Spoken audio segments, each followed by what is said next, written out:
Hey guys, and welcome to our YouTube channel. In this video, I'll be giving you a tutorial on how to go live on TikTok. So first of all, you click on your TikTok app. By default, you'll be led to your home page.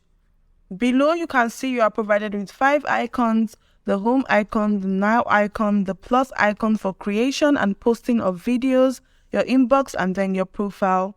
Here, you click on the plus icon, and then you swipe here to see line.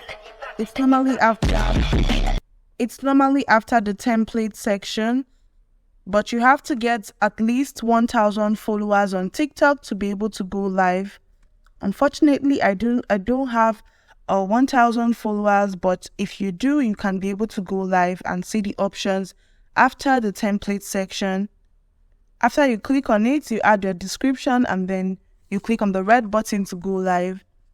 I hope this video has helped you out. Don't forget to give this video a big thumbs up and stay tuned for more tutorials in the future.